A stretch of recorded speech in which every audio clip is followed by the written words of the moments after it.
Go now to presenter Kevin O'Sullivan. Kevin, obviously you've got a bird's eye view of what's going on. I wonder what you make of this story, whether it turns out that maybe actually the individual will have not very much to answer for because all of the exchanges will have taken place when the person was over 18, which is therefore legal, and therefore there's nothing much to say except, gosh, we didn't expect this person to be doing this, and gosh, there's a gulf between what the person does for the BBC and the way in which he's perceived by the public and what this person's actual personal proclivities are. However, they're not really our business. They're nothing to do with us. The law hasn't been broken. Nothing to see here. Everybody get on with it. It's not actually clear at this moment, is it, quite how much of a scandal this is or isn't? Oh, I think it's whatever happens, it's going to emerge as something of a scandal. You're quite right. The police at this stage say that they don't think there's anything to investigate. So in other words, the implication is that no law has been broken here. That said, the mother went with this very serious complaint to the BBC 7 weeks ago on May the 19th.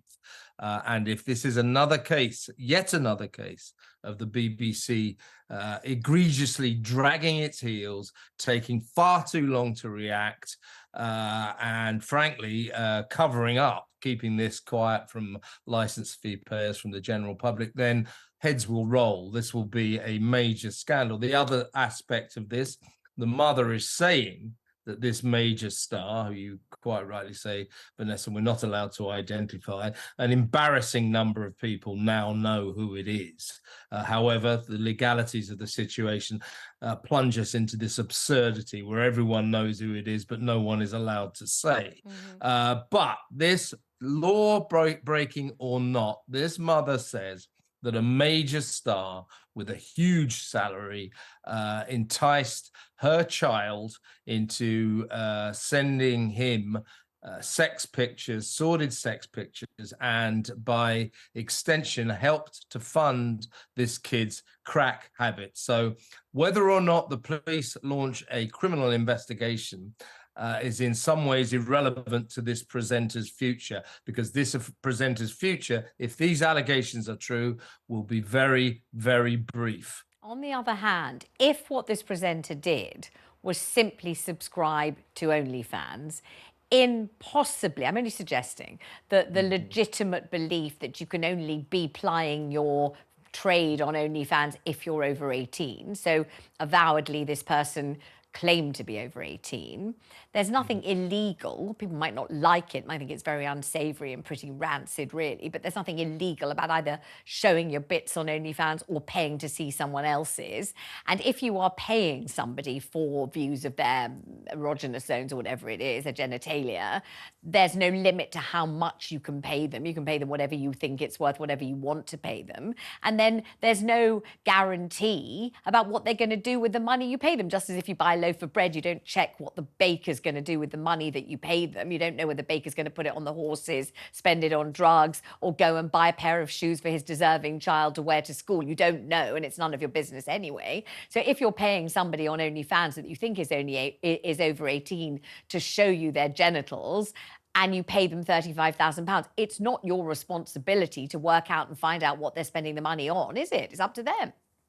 Yeah, but it is your responsibility to know how old they are, and you not knowing that that person is under 18 is no defense. Ignorance is no defense under the law. So if this kid was paid for sex pictures when the kid was 17, then this presenter is in criminal difficulty. That is an offense. Not knowing whether or not this kid is 18 has got nothing to do with it. Ignorance is no defense. If it turns out the kid was over 18 and it was a legal transaction between consenting adults, yes, legally, criminally, the presenter, the star, is in no trouble.